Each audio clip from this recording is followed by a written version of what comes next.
without even being allowed to wait for dessert, we were chased out of the room. I heard that, in the end, our parents were unable to get grandfather to respond.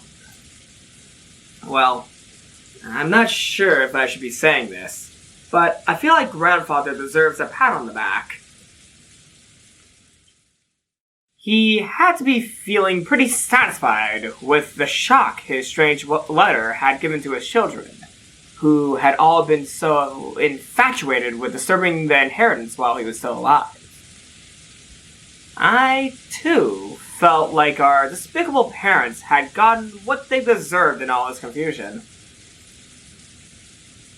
But I couldn't really say that I was feeling great. I felt all sulky. Grandfather hadn't entertained them for a moment, but he also apparently hadn't denied anything about the letter. Grandfather's name pops up several times in the witch's letter. If grandfather knew that someone was stealing his name, then, considering his character, he would probably be mad with rage. But even though grandfather now knew the contents of that letter, he had coolly ignored it. In this case, did that count as a silent yes? Auntie Ava and Dad had been trying to interpret the letter in their favor, their greed clearly visible.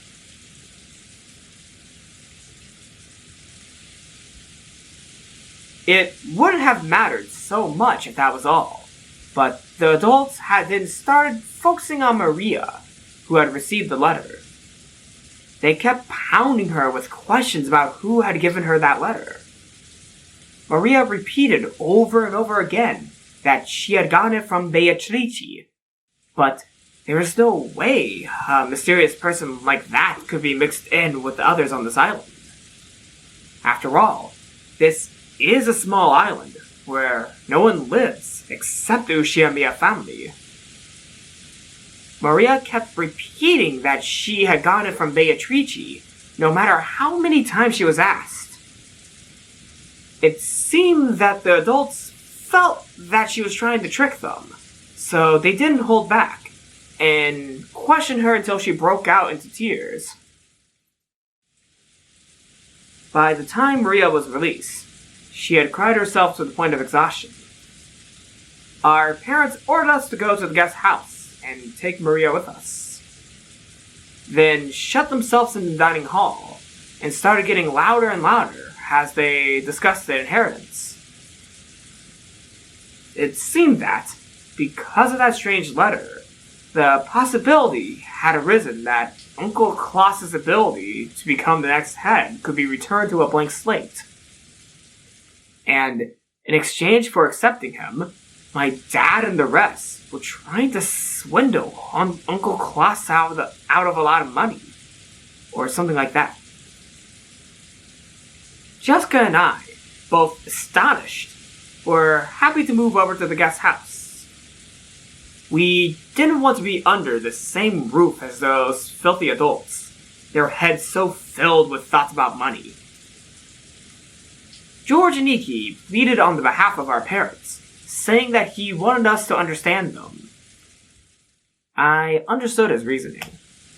No matter how filthy this talk of money was, it wouldn't go away if you just closed your eyes to it. But even so, how could they so blatantly degenerate into such money-grubbing demons?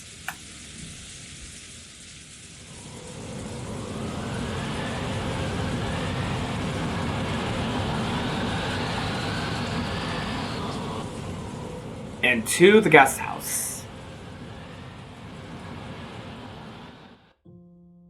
Voiceless. Maria had cried herself dry and was hiding in her bed. She hadn't even twitched for a while, so she was probably sleeping. Maria-chanは一体誰にあの手紙をもらったんだろうね。Beatrice. ジョージ兄さん、それはもう聞いちゃダメだぜ。マリアがベアトリーチェにもらったって言うなら、それでいいじゃねえかよ。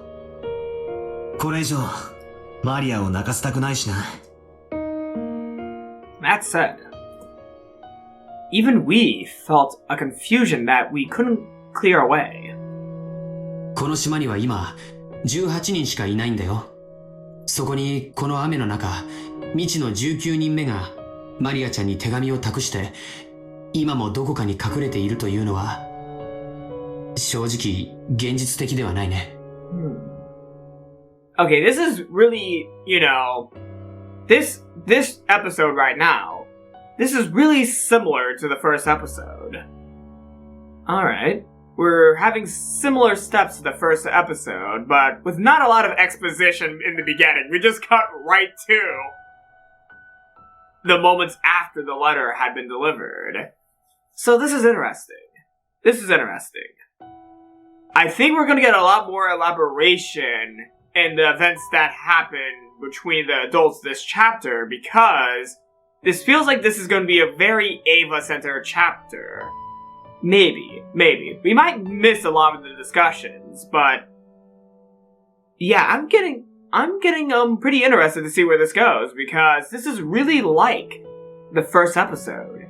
But I know there's going to be something dramatically different, like there was in episode 2. In episode 2, the dramatic difference was Beatrice arrived on the island. Like, she came and, made herself visible to everyone as a human. So, this time around, I'm really excited to see what difference this episode's gonna have. So, yeah. おそらく、あの肖像画のドレスをシャノンあたりにでも着てもらって、うまくマリアと口裏を合わせたってことじゃねえのかな。もっともマリアの場合、あのドレスを見たらそれだけでベアトリーチェだと信じちまいそうだけどな。誰が渡したかなんてどうでもいい問題かもしれないな。大事なのは差出人だろう。要はじいさまが黄金の魔女の名を語って一波乱を起こしたかったってことなんだぜ。まったく人騒がせなじじいだぜ。Right now, they're thinking a lot more realistically than they had been in the first 2 episodes. I keep on calling them chapters when they're episodes, I'm sorry. But yeah, they're thinking a lot more realistically at first. The truth was probably that our occult-loving grandfather was playing around. By choosing a dramatic way of handing the letter over to Maria, who shared the same hobby as he did. Paying no heed, though, to the trouble it would cause Maria, or the rest of us. たく、マリアの純真な心をもてあそびやがって。手紙を渡したのが誰でもいいさ。マリアがベアトリーチェにもらったって言うんだから、そういうことにしてやろうぜ。同感だよ。そうしよう。子供にとってのサンタクロースみたいな存在が、マリアちゃんにとってはベアトリーチェなんだろうね。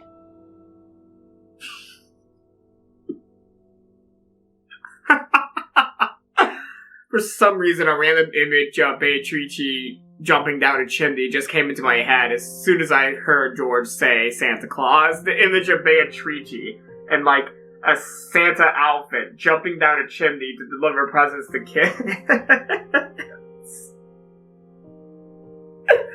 Oh, God.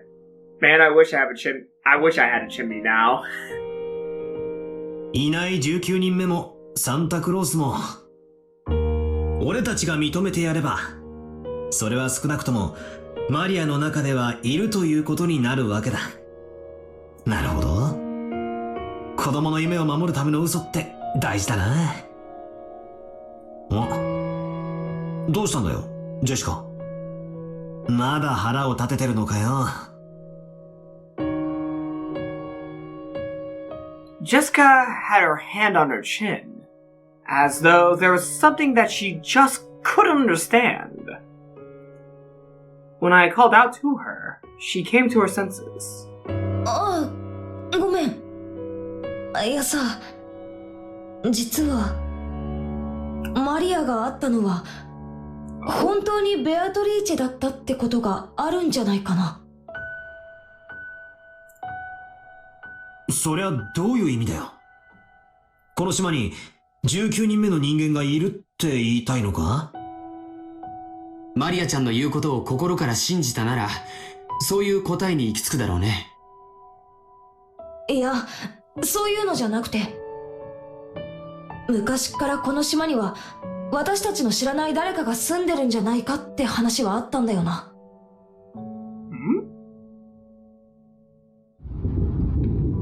Oh, okay, this is interesting. どこに？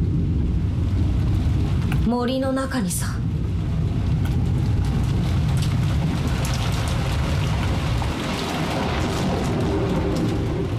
Oh, we're being pointed towards the forest this time around. I think they're pointing us to the forest. I'm really hoping they go in the forest. And now to the adults. Yes, I've been waiting for this. Oh, please tell me we're getting to the adults. Yes! Oh my god, we're finally seeing their point of view during the discussions. We're finally seeing the family conference. Hell yeah. The adults were gathered in the dining hall, spending a very long time continuing the discussion that had been started by Beatrice's letter. Klaus strongly claimed that the letter was a simple prank, but he couldn't overturn the claim that Kinzo's failure to deny the letter was answer enough. Judging by Kinzo's character, if he knew that a letter had been written by someone else in his name, he would be mad with rage. Since all the siblings knew that, Klaus had no choice but to withdraw his claim. At the store. Without even having to summarize it, the contents of the letter were simple. The person who solved the witch's epitaph would receive the headship in assets. This did a lot of damage to the Klaus, who was thought to have been guaranteed the succession. And for everyone else, who had given up on that long ago, it was better news than they could have ever hoped for. However, there were some points that worried them. The person who solved the epitaph was not limited to a member of the Ushiyamiya family. Taken literally, anyone, no matter how doubtful their origin, could succeed to the Ushiyamiya family. And furthermore, this meant there was a chance that all the Ushiyamiya family's assets could be stolen by some unknown person. In that case, it was definitely not a situation where anyone could lower their guard, even the siblings other than Klaus. Had this letter come from a saboteur sent by Kinzo who called himself Beatrice? Or was this the scheme of some unknown person trying to steal the Ushiyamiya family's wealth? They still didn't know the truth. But they could say one thing for certain. Maria had received this problematic letter today on this island. In other words, someone who was planning something related to that letter was on this island today. Was the person who set it up Kinzo? One of the four siblings? Or maybe some unknown person? No matter how much they suspected each other, they couldn't reach a conclusion.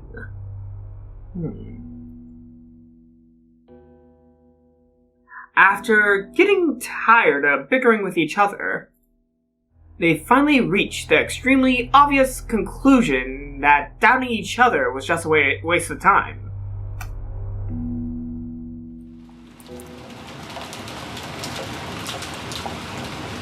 拉致があかんね。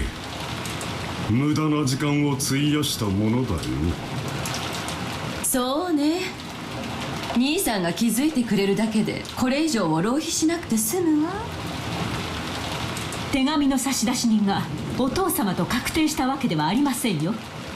会話の成り立たないあなたに主人が呆れ果てただけです。会話が成り立たないのはどっちよ。私が何か言うたびにあなたは怒鳴ってばかり。そんな無様で後宮家にふさわしいと本気でお思いなのかしら。予算かエヴァ。夏井さんも一度終わった話やで。一度ここで頭を冷やさない？冷たいものでも持ってきてもらいましょうよ。そうね、頭を冷やした方が賢明そう。あなたもそろそろ一服したくなってきたんじゃない？姉貴の機嫌が悪そうだからね。一服の方は遠慮するぜ。だが冷たい方は賛成だ。ローザ、誰かに水を持ってこさせてくれ。水差しごとね。A whole picture with ice for each one of us. Rosa headed over to the section. Let me reread that. Rosa headed over to the extension telephone in the corner of the room and called the servant room. She then passed on what Rudolph had told her to the person on the other end. And we're off. Nope. We're still in the, okay, we're still in the room. I thought we were going to a servant, but no. The vicious bickering up until now vanished like it had never happened. That silence continued until Goda finished setting the table and retreated from the room. 他に何かご入り用のものはございますでしょうか？ありません。もう下がりなさい。はい。それでは失礼いたします。何かございましたらいつでもお呼びください。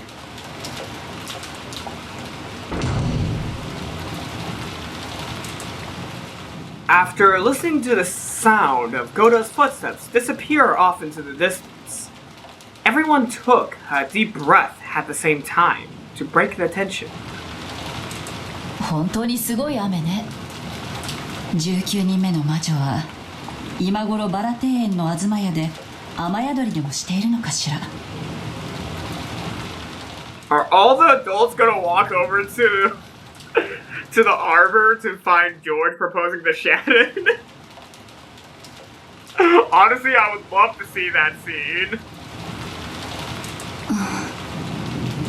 どうかしらね。雨はしのげるかもしれないけど、少し肩を冷やしそうね。謎の19人目の来訪者か。Witch in Gold, Symbalo. ちょいと推理小説っぽくて面白い話やな。普通この手の話は18人の中の誰かが語ってるだけで、実際には存在せんと相場が決まっとるんや。私は源氏たちが怪しいと睨んでいます。やはりどんな難癖をつけてでも片翼のわしの使用人たちは全て解雇した方が良かったんです。まあそういうのは長く勤めてくれた恩もある。もちろん気は許せんね。兄さんもお父様の仕業かどうかはともかく、あの手紙をマリアちゃんに渡したのは使用人の誰かだろうという点では同意するのね。何しろ私たちは夕食までずっと仲良く団らんをしていたじゃないか。兄弟全員にアリバイがある。マリアに手紙を渡せたのは使用人の誰かだけだ。Okay, this is just a huge question. I like how they're going right after the servants, but also this is just something of me being careful. Yes, the servants are the easiest bet. But, hear me out. They never once suspected their own children doing this. I know, even though it's kind of obvious that they didn't do this from Balor's point of view, but it would still be very interesting if it turned out the kids were the ones responsible for the witch's letter. Like, they never suspected the kids. So, I would love to hear a timeline where the adults suspect the children of pulling a fast one on them, rather than instantly going to Kinzo and the servants. That's just something I would like to point out. I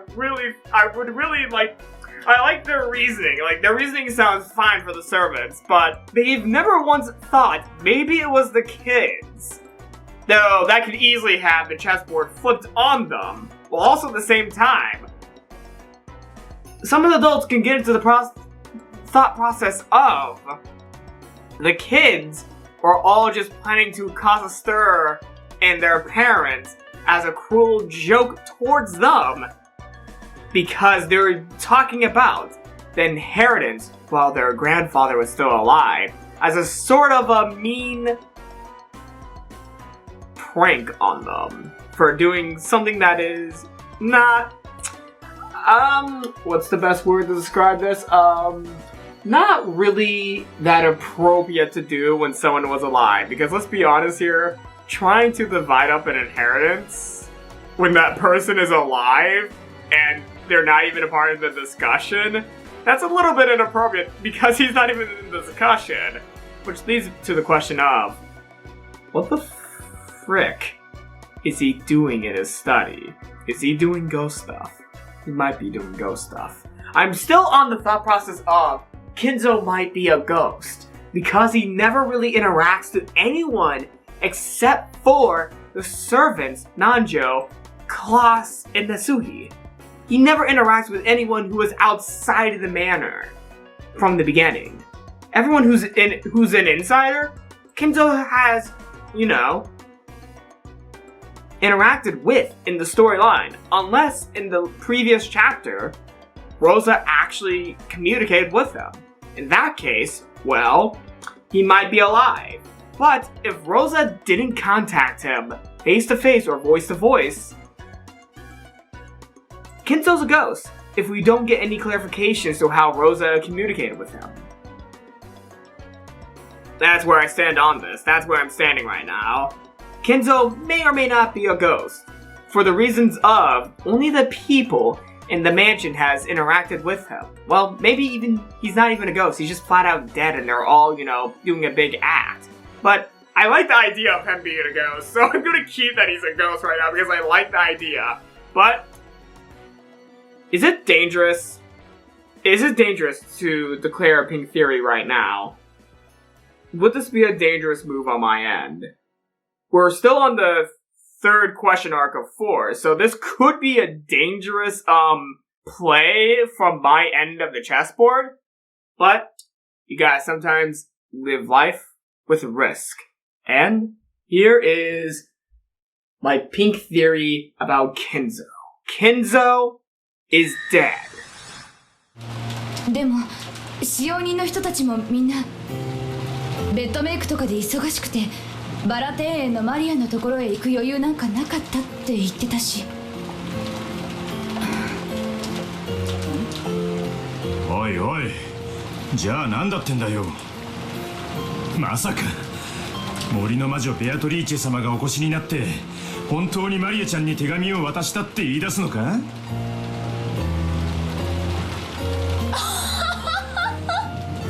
ローザ、昔は信じててすごい怖がってたものね。That laugh gave me so much fucking Takano vibes. あんたまさかいい年してまだ信じてるの？森の魔女。If she did exist, I'd love for her to appear.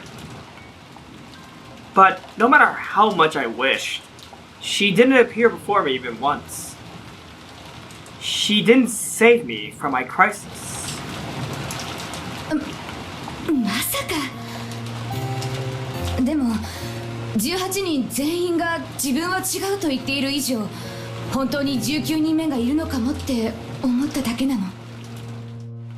そんなんあらへんで。第一、船で来たのはわしらだけや。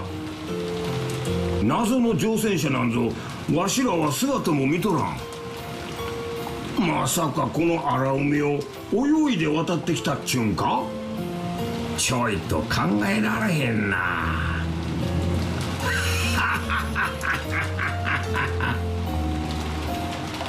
理屈ではそうね。この隔絶された島に招かれていない客が一人隠れているというのは常識的に考えがたいんだけれど、でもどうもその可能性を捨てきれない人たちがいるみたいね。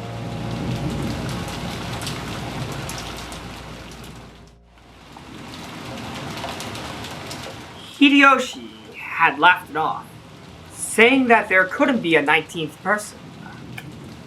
But Kyrie had sensitively picked up on the delicate atmosphere among the four siblings.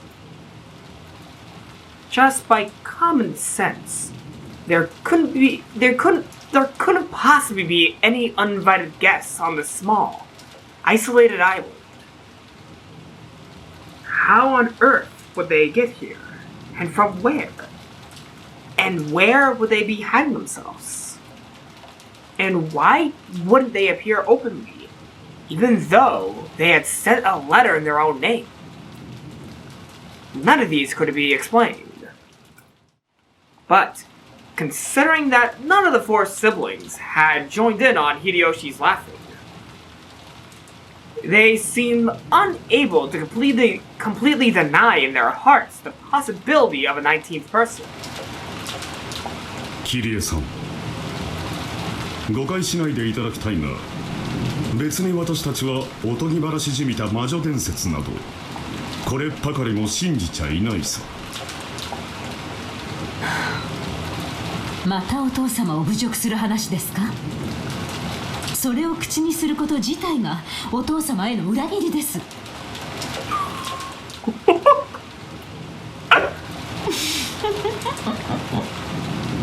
まあね。でもあのお父様ですもの。あるいは本当にねえ。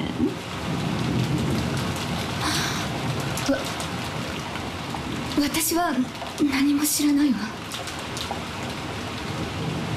なんやなんや、何を見学になっとるんや。どういうことや。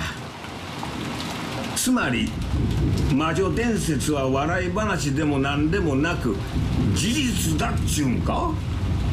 そんなアホな。もちろんほうきにまたがって空を飛ぶ魔女なんて誰も信じちゃいないさ。だがあの肖像画の女ベアトリーチェは本当にこの島に存在したかもしれない。秀吉さん、魔女とかの話じゃなくてもっとシンプルな話みたいよ。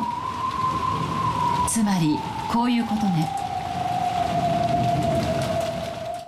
ベアトリーチェという名の愛人をお父さんがこの島のどこかに隠れ住まわせていたのではないかとみんなは疑っている。The song playing is Hell's Halls, and I feel like this is going the direction of something I said in an earlier episode about another house hidden in the island. Are we going that direction?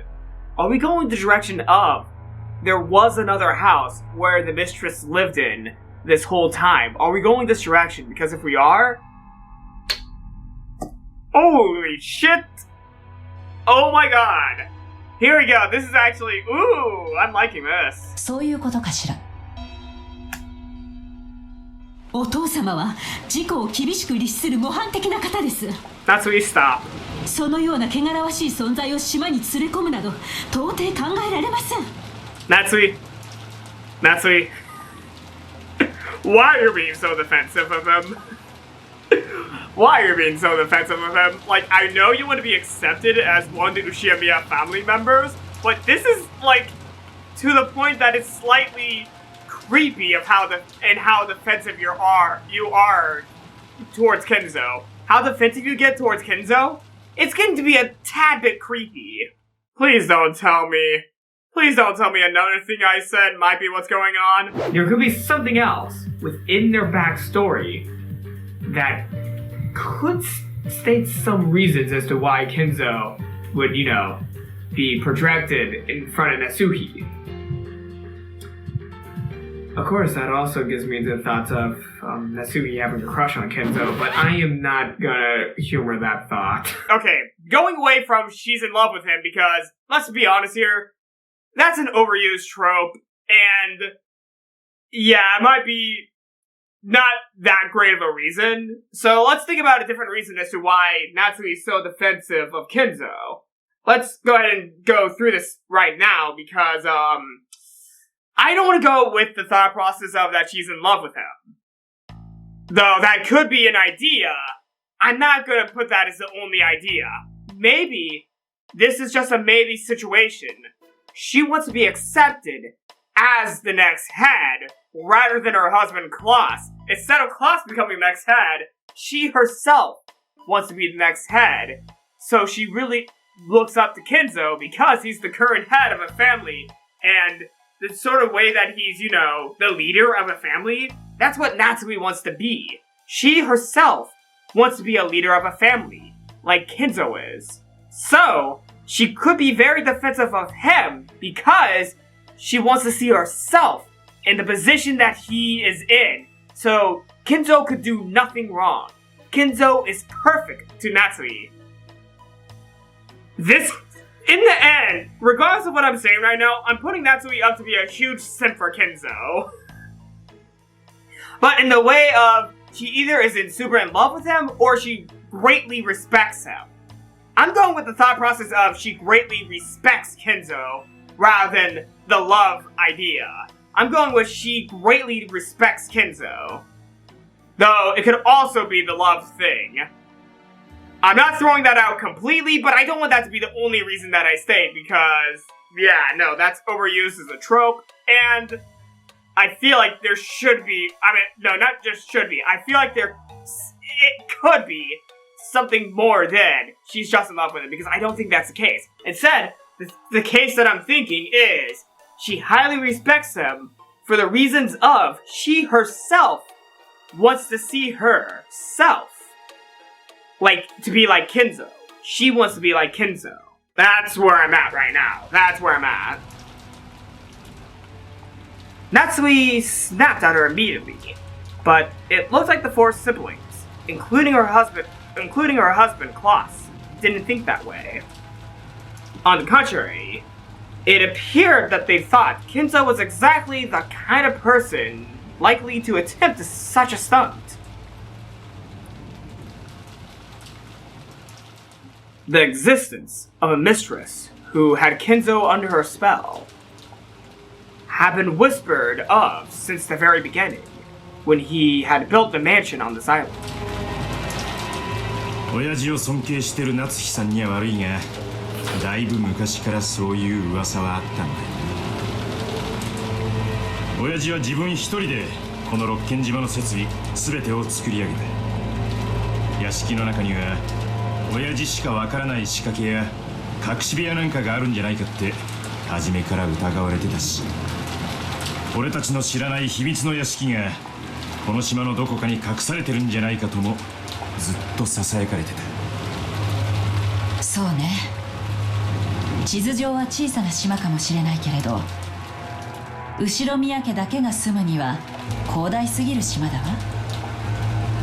そして未開の森のどこかに愛人を住まわせるための隠し屋敷を作ったかもしれないと、そう思われてたのね。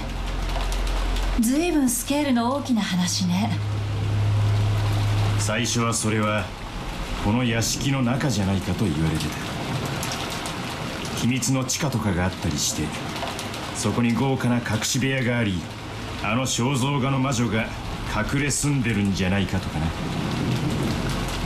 親父の書斎の凝ったオートロックの仕掛けとかを見てるとそれも納得できるだろう。何しろ莫大な黄金をどこか秘密の場所に秘密の仕掛けで隠したと吹聴する親父殿だ。この屋敷とてまだ我々の知らぬ隠し部屋があったとしても驚くには足りんね。お母様は存命中。よくお父様の不在をついて屋敷内をしらみつぶしに探し回ってたわね。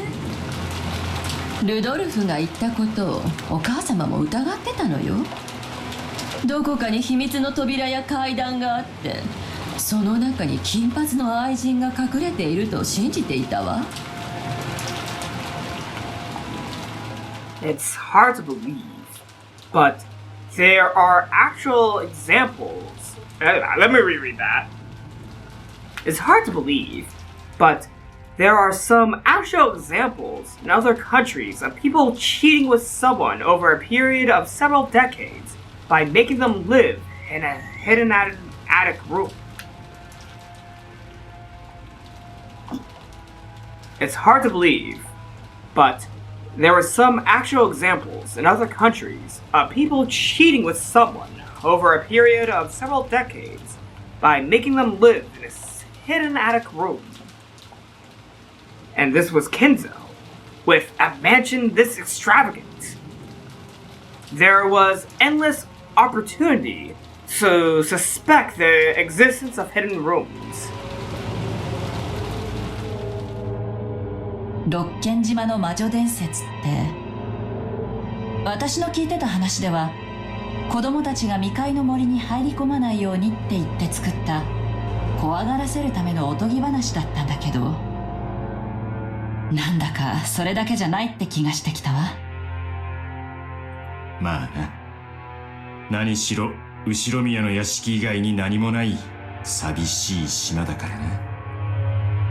俺やローザがガキの頃はそりゃ雷雨の夜に森から聞こえてくる木々のざわめきに怯えたもんさ。その木々の間から不気味な何かが様子を伺ってるんじゃないかなんて妄想。Because there was something watching you. ガキだったら誰でも考える自然なものさ。だが俺やローザがそう訴えるのを聞いてガキの妄想だろでは済まさない連中もいたってことなんだろうね。そうだろ姉貴。私や兄さんはこの島に隠れ住んでいる愛人が人目を忍んで出歩いていたのを偶然あんたたちが目撃したのではないかと考えていたわ。もちろんお母様もね。古い使用人たちの中にも深夜の屋敷内に肖像画の魔女が徘徊しているというような怪談が語られていた。私はそれを表向き怪談として笑い捨てていたが、内心は秘密の愛人の存在を十分に疑っていたよ。となるとこの島に19人目の何者かがいるかもしれないってのは全くバカバカしい話でもないっちゅうことなんか。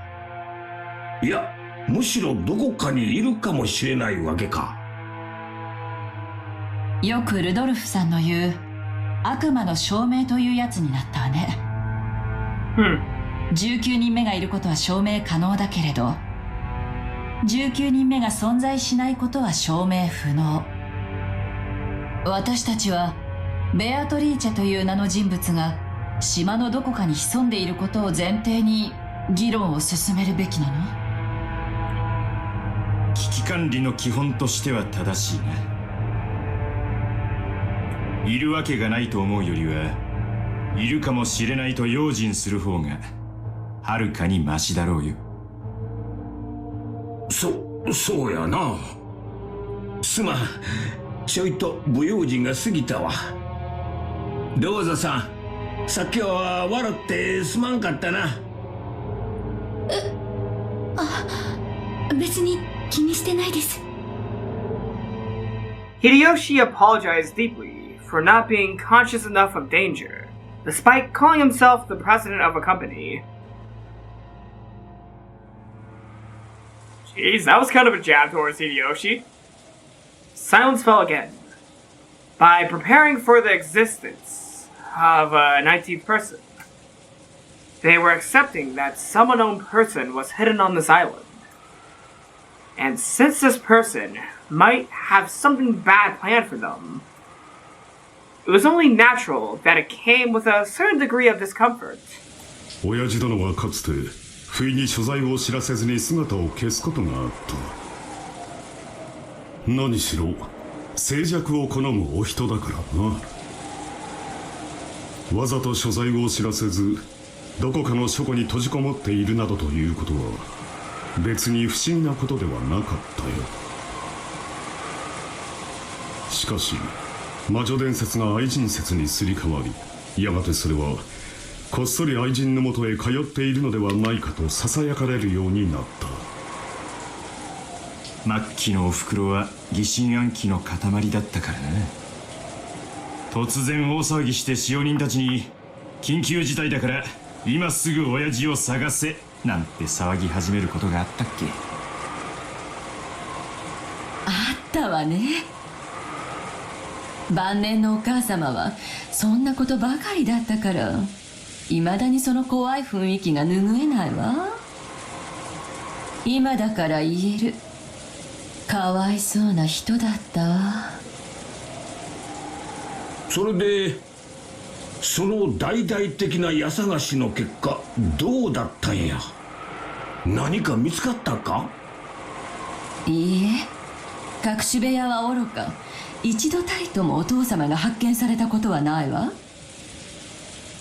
そしていつもそれからだいぶ時間が経ってからひょっこりとどこからか姿を現すの。どこかの書庫で昼寝していたとか風に誘われて浜辺を散歩していたとかなんとか言ってね。でもそれらの場所はいずれも使用人たちが必ず探している場所。お父様がどこに行っていたのかはいつもわからなかった。当時からお父様はオカルトに傾倒していることが有名だったから一部の使用人たちは蝶にでも化けてバラ庭園を待っていたのだろうなんて嘘吹いていたっけ。What? Is Kinzo a witch? つまりお父さんは誰も知らないどこかへ姿を消すことが頻繁にあったのね。The song that's playing right now is Beckoning. ああ、どんなに屋敷中を探しても見つからないんだから親父は屋敷の外へ行っているのだろうという見解になった。だが屋敷の外ったってそれほど大した場所はない。となると残るのは広大な森だ。それで森の魔女伝説と融合してできた仮説はこうだった。親父は実は森のどこかに隠し屋敷を作っていてそこにベアトリーチェという名の愛人を住まわせていて時折通っているんじゃないかってわけだ。私も当時は若くてね。Well, that's apparent, because you're middle age. 親父殿の浮気の現場を抑えてやろうと意気込み表へ出る親父の後をつけようとしたことがある。もちろん失敗したよ。親父は表へ出るとき異様に人目を嫌い誰かに見られてないか警戒していた。それこそ異常なくらいにね。だから逆に確信したよ。家人に知られてはならぬ理由で出かけているに違いないとね。そら愛人のところへ出かけるんや。人目も忍ぶやろな。After seeing Hideyoshi nod and say, yes, yes, as though this was quite obvious, Ava got a little sullen. まあとにかく西洋かぶれのお父様が自分の夢をまるでスケッチブックに描くみたいに実現したのがこの島なのよ。 And having a mistress was one of his dreams that he got from the West. Having a mysterious mistress hidden on his private island full of mansions.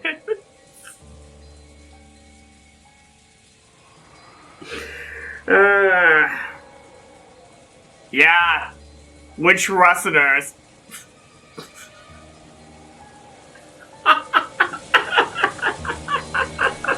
すべてがお父様の思い通りの島。愛人を住まわせる隠し屋敷があっても何の不思議もない。Ava's words spoke for what all the siblings had come to think. For a while, the room returned to silence again, and everyone listened to the sound of the wind and rain. Was there a hidden mansion on this island? And had Kinzo's mistress been living there in hiding for a long, long time?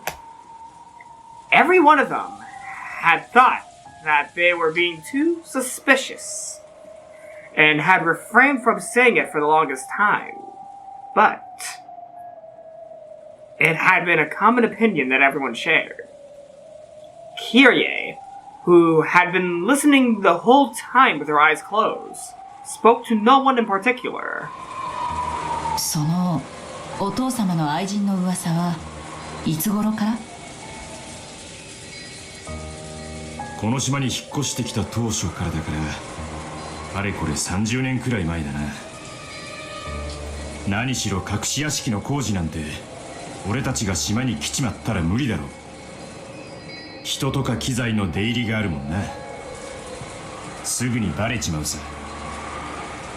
だから可能だとしたら俺たちが引っ越してくる以前、多分俺たちがまだ小田原に住んでいた頃にこの屋敷の工事と一緒に済ましていたんだろ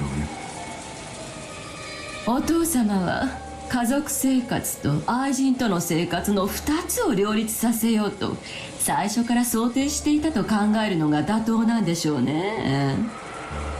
多分愛人との関係は小田原時代にまで遡るでしょうし。That relationship with a mistress was a lot longer than when you were all in Odawa. I bet this relationship went further back, maybe before he met your mother. だろう。親父殿が言うように後宮家復興の軍資金となった莫大な黄金が彼女によってもたらされたとするなら、小田原時代にはもう信仰があったと見るべきだろう。莫大な黄金を貸し付けられるだけの信頼関係だ。どれほどの古い縁か想像もつかんね。おそらくお父様が事業で成功する上で何か貴重な助言をしてくれたのでしょう。それに恩を感じ、その人物が黄金を与えてくれたというような言い方をしたと考えるのが自然です。そうと考えればその後も信仰があったのは当然でしょう。それはおそらく愛人というただれた関係ではなく、後宮家の危機を救った恩人としてに違います。Still not wanting to believe that he did a little bit more than have a business relationship, Natsuhi. 夏希さんの言うのも一理あるかもわからんな。だが仮にそうでも隠し屋敷を作って住まわせるってのはちょいと行き過ぎた話やろな。恩だけでは計れん感情があったんとちゃうか。まあ全ては憶測だ。第一、その隠し屋敷は誰も見つけたことがね兄貴はこの島をリゾート開発する気なんだろ。その際にひょっこり見つかるかもしれねえぜ。案外そこに黄金もあったりするかもな。お前は六軒島を宝島か何かだとでも思っているのかね。とぼけないでよ。兄さんがリゾート開発と称して島の全域調査を計上しようとしてたのを知ってるのよ。例のトラブルのごたごたでできなくなっちゃったそうだけどね。なんだか知らんが誤解だな。島の調査はリゾート化の第一段階として極めて当然のことだ。Klaus tried to play dumb, but it was pretty obvious to the siblings who knew him so well. Klaus was definitely sure of the existence of a hidden mansion. And under the pretense of opening a resort, he had been investigating the island in detail, searching for a clue as to the location of the hidden gold. They couldn't tell whether that conviction was just him overthinking things, or whether it was based on some physical proof. However, if Klaus, with all his guile, was convinced, then the other siblings were similarly convinced that there must be a significant basis for it. 森に魔女が住んでるっちゅうのはそのまんまおとぎ話やが、森の中に誰も知らない屋敷があって金髪の姉ちゃんがひっそり隠れ住んどるっちゅうのも十分おとぎ話やな。Honestly, I believe the latter story a lot more than the former. I'll believe the latter a lot more than the former, to be fully honest. そうね。シチュエーションだけだったらまるで童話か何かみたいね。ローザ、そういうの好きでしょ。Why are you going after Rosa?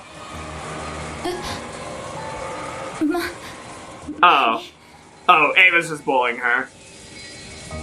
この島に屋敷を建てた頃は親父殿の特に全盛期だ。金に物を言わせてどんな妄想も実現しただろう。森の中にひっそり佇む魔女の屋敷。親父の好きそうなシチュエーションだ。だな。オカルトチックというかメルヘンチックというか親父の趣味って気がするぜ。Oh!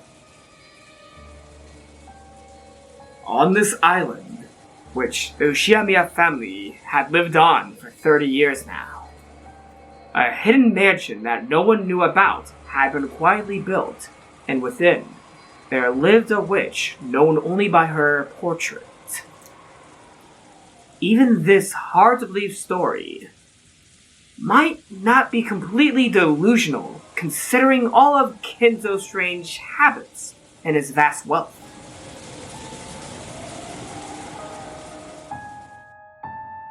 お父さんがそういう夢を思い描いて隠し屋敷を建てることは不可能じゃないかもしれない。でも現実的な話、その隠し屋敷に愛する女性を不自由なく何十年にもわたって住まわせることなんて可能なのかしら。さあ、愛さえあれば可能なんじゃない？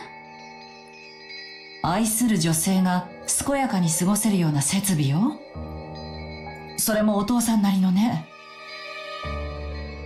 それはたとえ規模が小さかったとしても趣向を凝らした快適な邸宅に違いない。そしてそれを維持するには電気、ガス、水道、あるいは身の回りの世話に人間も必要かもしれない。食事の世話だって大変でしょうね。衣服や化粧品、日用品。女の身の回りは簡単じゃないわ。それだけのものを家人にも使用人にも悟らせずに維持することって可能なのかしら。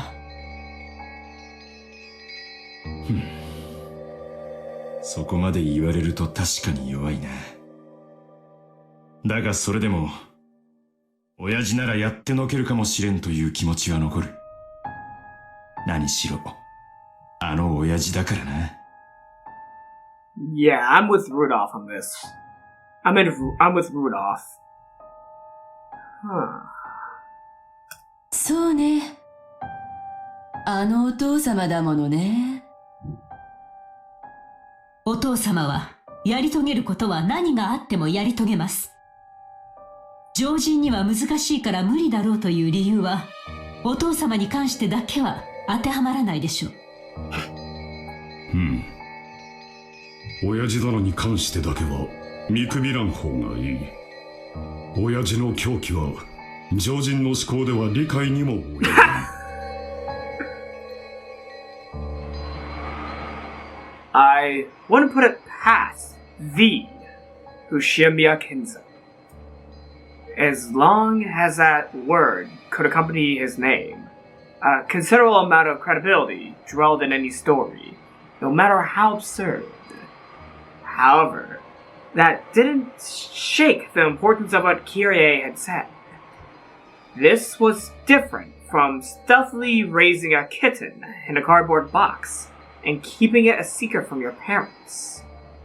Taking care of a person in secret over a period of 30 years would be an incalculably massive task. お父さんの黄金伝説は六軒島を取得する前からや。となるとその愛人との縁は30年以上ということになるな。ってことは今いくつなんや。下手をしたらわしらと同じかそれ以上の年齢とちゃうか。体にもボロが出る年頃のはずや。どんな屋敷か知らんが人目に触れんようなほとんど軟禁に近い生活はそう快適とは言えんやろな。As though she were under house arrest. Oh. Okay, that's an interesting line. そうね。お父様が語るベアトリーチェについての話が正しいなら、その縁は30年以上。当時は魅惑的な若い女性だったかもしれないけど、今は私たちと同格のタフな食えない女と考えるのが妥当でしょうね。手紙の内容からもそれは容易に想像できるわ。お前が言うか。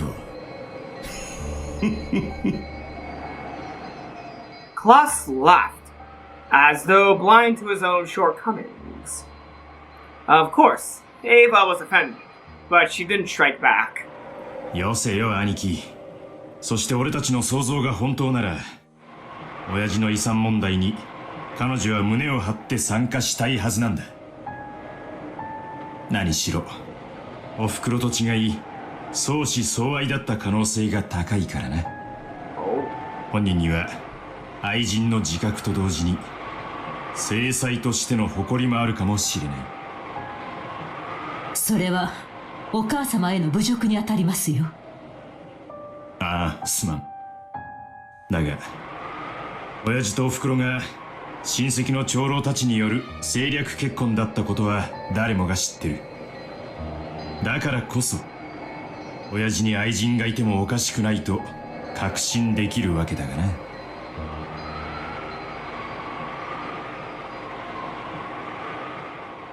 The family sank after the Great Kanto earthquake, and Kinzo was set up as the Ushimiya family head against his will. However, in the beginning, he was influenced strongly by the elder relatives, who treated him like a puppet while they pulled the strings. He wasn't permitted to decide anything by himself, not even his marriage partner. And by his meeting with the Golden Witch, Beatrice, in those unhappy days, Kinzo's Legend of the Gold was quickly embellished into something dramatic. The reason why Beatrice first came to Kinzo was he was being forced to become the head of the Ushiyamiya family, which led to him wanting to turn to his beloved supernatural in order to run away. Kinzo was trying to run away from the troubles he is facing as the forced head of the Ushiyamiya family. The forced headship, along with a forced marriage, along with being forced to do everything under the orders of elder relatives, Kinzo had enough, and he wanted to turn to the occult to help himself get out of the situation he was in, leading to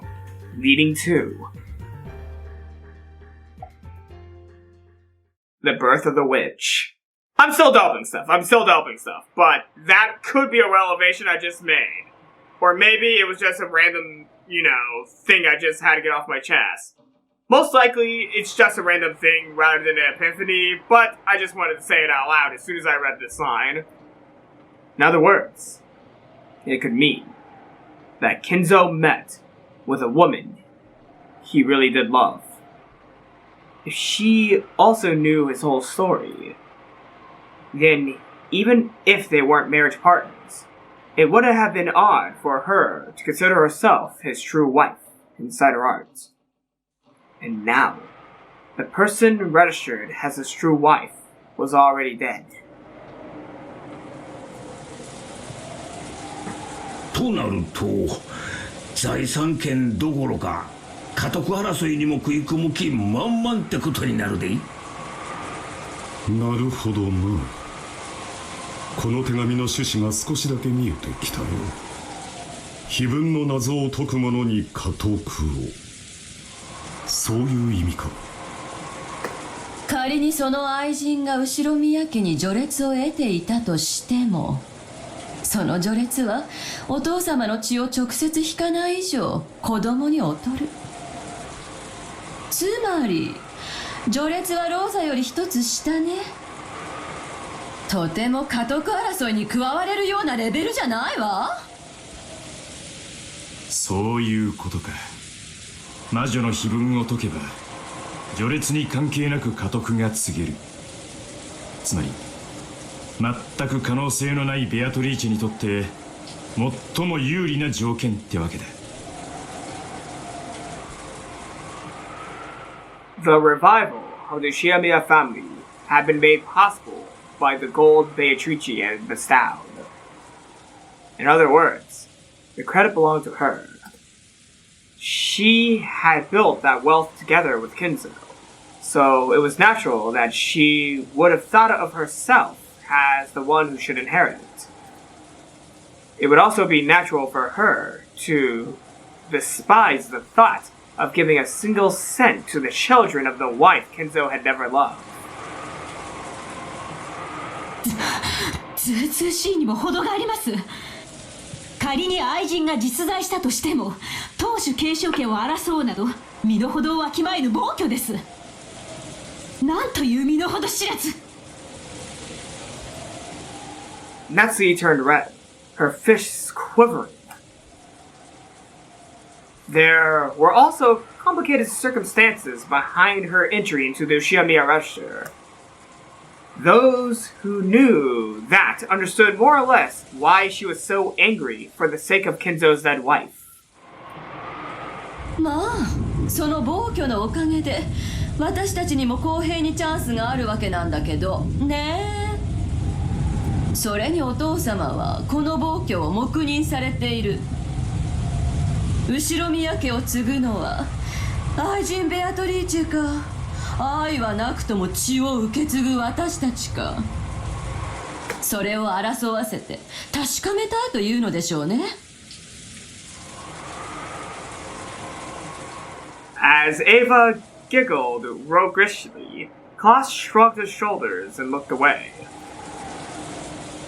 でもその条件を向こうが出してきたということは、向こうは十分な勝算があるということじゃないのかしら。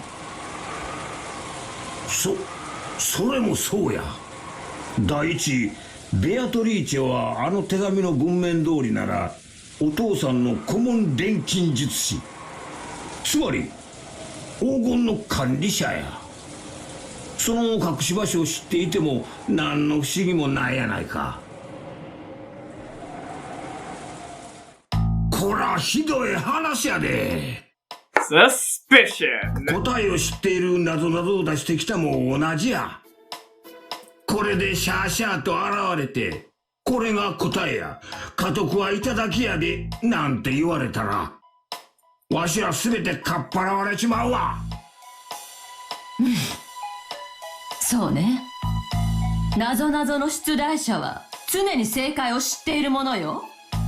これは私たちから全てを奪うために作られた罠の可能性が高いわ。そこまで考えると、そもそも彼女が本当に黄金を持っているかどうかは怪しいと思わんかね。なぜ我々にその存在を教える。黙って着服すればよいもの。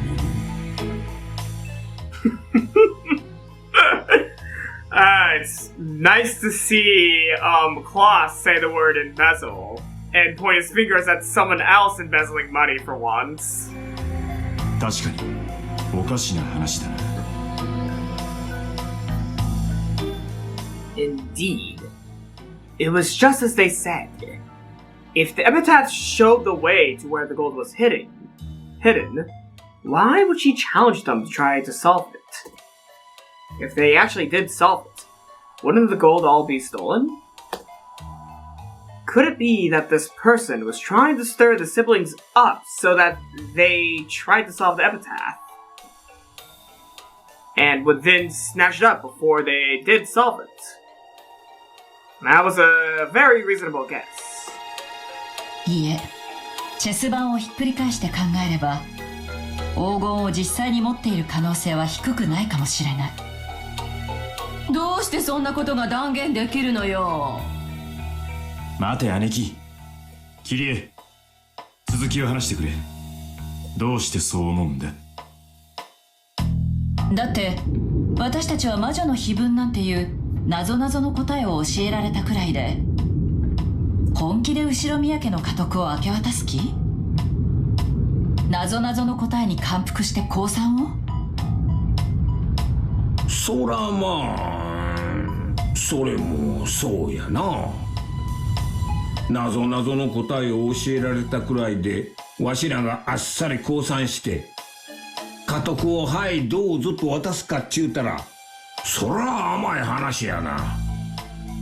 当然です。後宮家の家督をそんな程度のことで譲ることがあるわけがない。そういうことよ。いくらベアトリーチェが一方的にこんなゲームを提案しても、そして見事その答えを示してみせたとしても、私たちは家督を素直に譲るわけもない。つまり私たちがこのゲームに対等な条件で挑まなくてはならないという強制力がない限り、このゲームは成立しないのよ。そうだな。負けた時、家督を譲ることに強制力を持たせなきゃこのゲームは成立しない。その強制力というのはどういう意味だね。我々を鎖で縛って家督を譲るよう脅迫でもしようというのかね。なるほどね。わかったわ。私たちが喜んで家督を放棄したくなるようにすればいいわけね。なるほど。ならば確かにベアトリーチェは10トンの黄金を持っていなければならない。そうか。わしにもわかったで。つまり取引っちゅうわけやな。どういう意味ですか？取引？何を？後宮家の家督と隠し黄金をよ。ベアトリーチェはきっと10トンの黄金の所在を明かし、それで後宮家の家督を買収するつもりなのよ。バカバカしい。栄光ある後宮家の家督をお金でやり取りしようというのですか？ There's basically everyone in the room but you would probably take the money and go with it, I think. I'm sorry, Natsuhi, but I think almost everyone in this room would prefer having the money than the headship, I bet. 冒涜です。後宮家への冒涜です。怒らずに聞いて。その栄光ある後宮家には今どの程度の財産があるの？私たちはそんなにも裕福なの？裕福の定義とは財産で決まるのではありません。心の持ちようで決まります。私たちの財産状況が一体何の？ Klaus interrupted Natsuhi as she started to go on emotionally. In this situation, the more she went on and on emotionally, the worse it would actually sound for them. 私はともかくお前たちの状況は芳しくないと聞いているよ。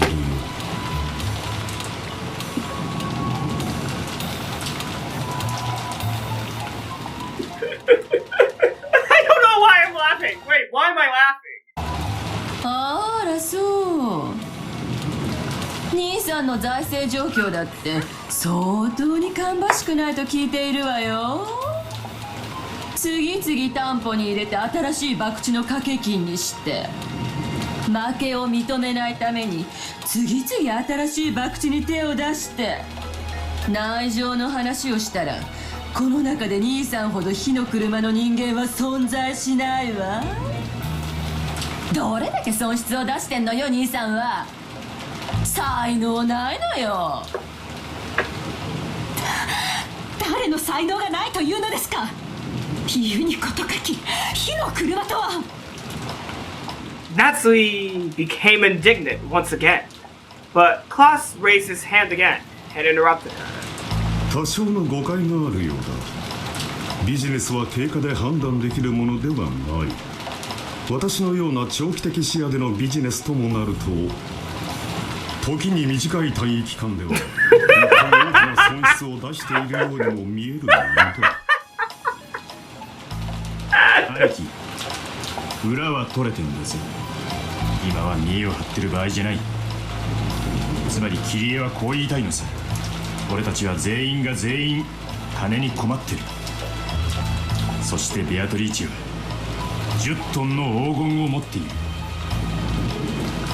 ベアトリーチェは自分だけがありかを知る10トンの黄金で私たちに家督を売らせるつもりなのよ。10トンの黄金の価値はどのくらい？ざっと見積もって20億？いえ、200億ね。これだけを積まれたら私たちは歓喜して彼女を次期当主に認めるわ。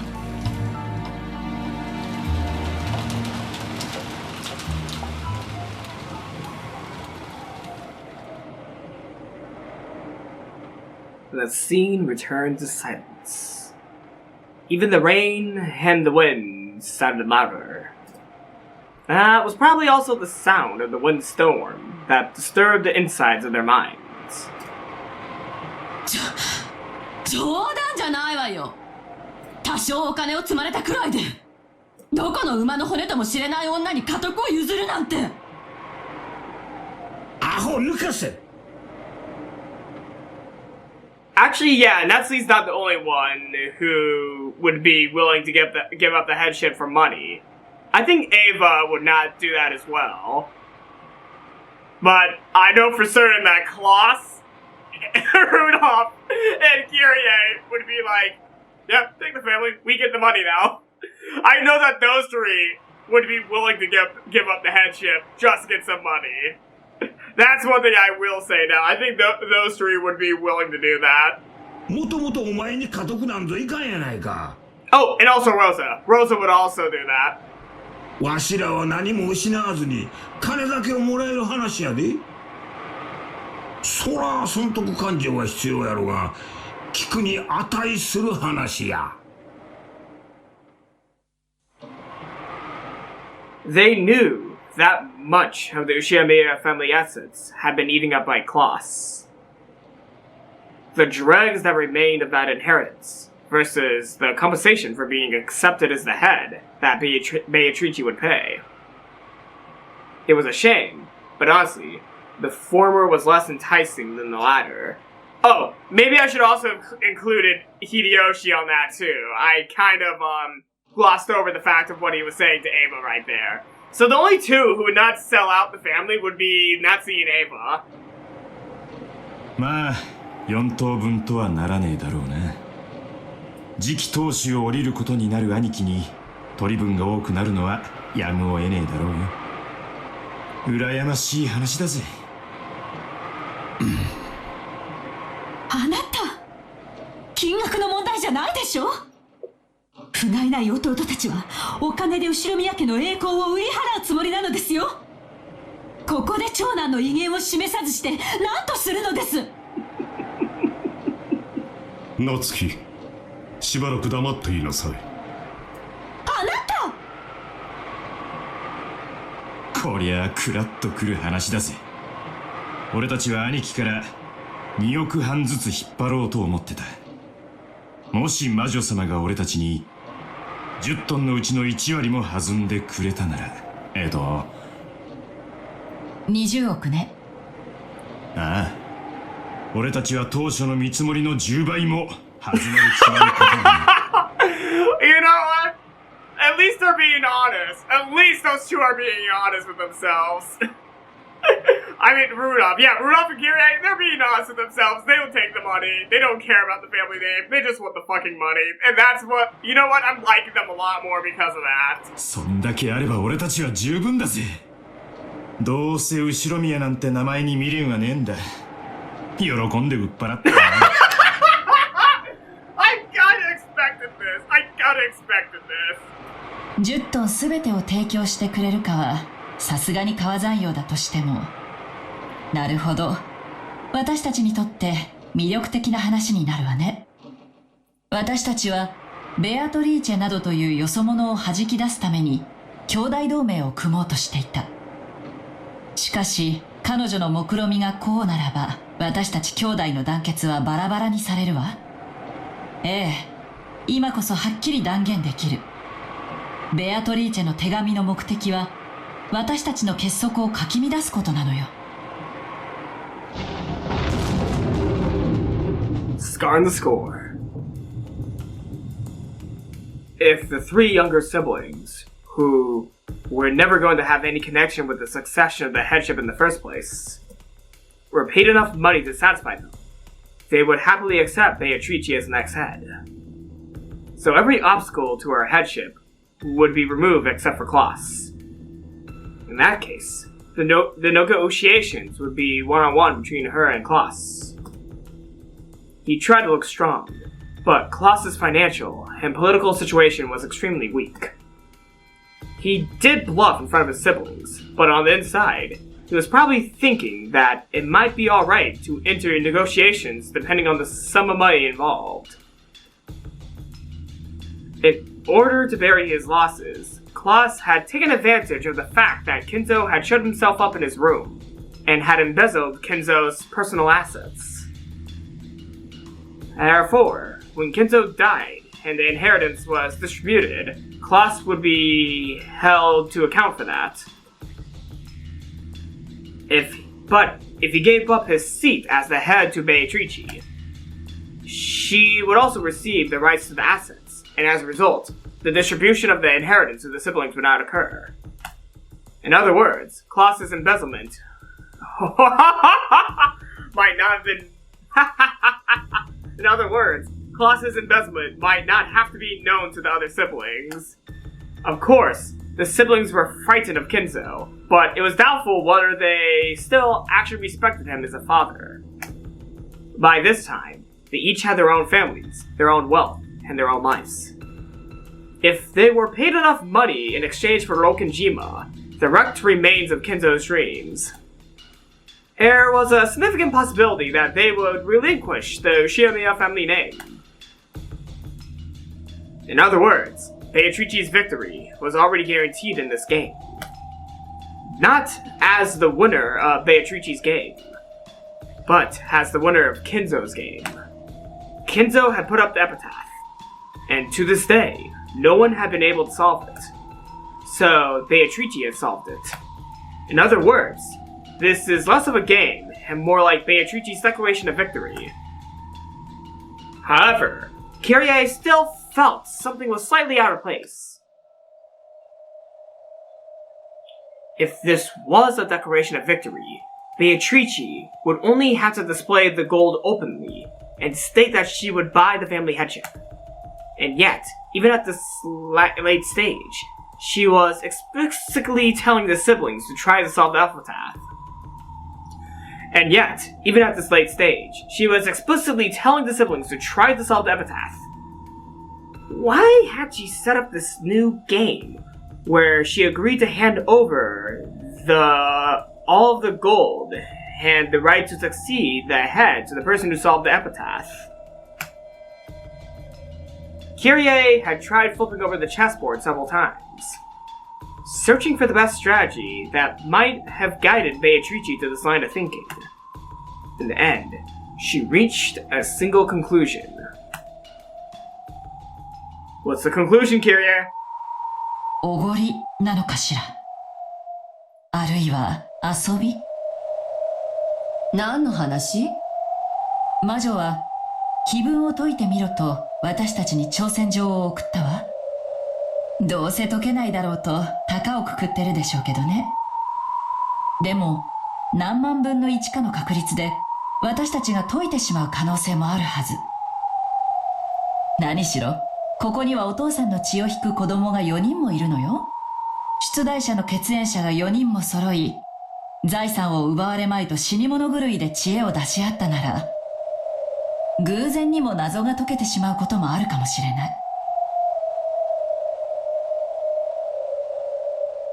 The reason the witch had a superior position on the negotiations compared to the siblings was that only she knew the location of the hidden gold. But if that hiding place was exposed to someone other than her, the witch's superior position would crumble. つまり、魔女の手紙に書かれている挑発文は、ベアトリーチェにとってリスクにしかならないのよ。Well, Beatrice loves taking chances. 確かに、兄弟の連帯を分断するという効果はあったけれど、それを狙うためだけに、わずかとはいえこのようなリスクを？私は不用心だと思う。でもね、ある種の感情を念頭に置いたとき、このリスクは理解可能になるのよ。それが、おごりだというの？ The candles dance! Holy shit! Whoa! ええ、そうよ。圧倒的な優位に立つと、人はおごるわ。すると敗者に対し、その優位性をひけらかすために微小なリスクをわざと背負うことがある。Why does this remind me of Kloss? People who have an overwhelming advantage and they tend to get arrogant. 適度なリスクは勝利の喜びを引き立たせるスパイスだもの。リスクなき勝利ほど退屈なものはない。わかるわ。私もそういうのよくわかるわ。ベアトリーチェの手紙の真意をもっともらしくいろいろと解釈してみたけれど、実はこれが真実かもしれない。あの手紙の裏に潜む感情はおごりなのよ。おごり。難解な碑文がお前たちに解けるものかと私たちを見下して威張り散らしたいのよ。案外ひょっとすると碑文はお父さんじゃなく彼女が作ったのかもしれないわね。上等じゃないの。碑文の謎が解けるかですって。Oh. もしも解いたなら私を当主にしてくれるのね。解いてやる。魔女の挑戦を受けてやるわ。他の間抜けな兄弟たちに解けるものか。私一人が解いて、私こそが後ろ宮家を引き継ぐにふさわしいということを証明してやるわ。その挑戦、私が謎を解いてやる。I kind of fucked up that line. I'm so fucking sorry. I fucked it up. Oh no, I fucked it up. その挑戦、乗ったわ。私が謎を解いてやる。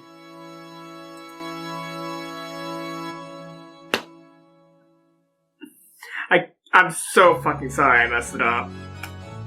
And glass break. Umineko no Naku Coordinate, Round of the Witch and Reasoning. I fucked it up! 9 o'clock. Are we going back to the kids or the servants? Nope, we're going to,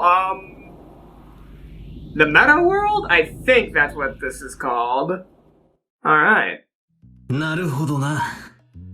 Alright. We're gonna have to see what Battler sees next time, because I'm ending the video right here, right now. And it's time for me to end this video off with a theory. Now, Hideyoshi said something very interesting. Hideyoshi did say something very interesting. I pointed it out. No. Stop, Ava. Ava. I couldn't call living in a place where people's eyes can't reach, almost as though she was under house arrest, agreeable. We've already known that Kinzo has a skewed sense of morality. So,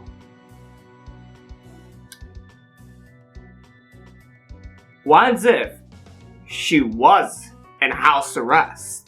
Now, I have nothing that goes on this whole thing. I have nothing that I can support this through, other than speculation. In the end of episode 2, when I made the theory, Kinzo killed the Mistress. What as if he killed her as she was living in the other mansion or house in Rokenjima? Why as if he held her against her will and then killed her? He basically entrapped her on the island in that house all by herself, which will probably lead to answers as to why it seemed very weird for someone to be living in another mansion on the island. Why it was very weird, because if you're to live anywhere, you need certain utilities. Unless you're not receiving all of them. It would make sense that she didn't receive everything. And why would anyone live where you're not getting basic utilities to survive? She's being held against her will. That's my line of reasoning. She's being held against her will, which it will make it all make sense as to why there's another house on the island. It was mainly due to Kinzo was so infatuated with this mistress that he practically kidnapped her and held her in a house against her will, which leads to the answers as to why she was living in secret. Why she was living in secret without many utilities needed to survive and never being seen from everyone on the outside. It was because Kinzo especially didn't want anyone to know. Not because he had a secret relationship with the mistress, but it was because he was forcing her to live on the island against her will because he was so in love with her. And then, for all the pain and torment he did to her, at the end of it all, he had killed her. He did not feel sorry for capturing her. He felt sorry for killing her. Or he also felt sorry for, holding her against her will, because maybe at some point she also loved Kinzo, But then she stopped loving Kinzo for what he did. And Kinzo's trying to get her love back because of all the shitty things he did. He wants to, repent and, have a redemption. There we go! Kinzo's trying to redeem himself despite all the horrible atrocities he did to the Mistress. Oh man. Oh yeah, things are coming together now. Things are definitely coming together now.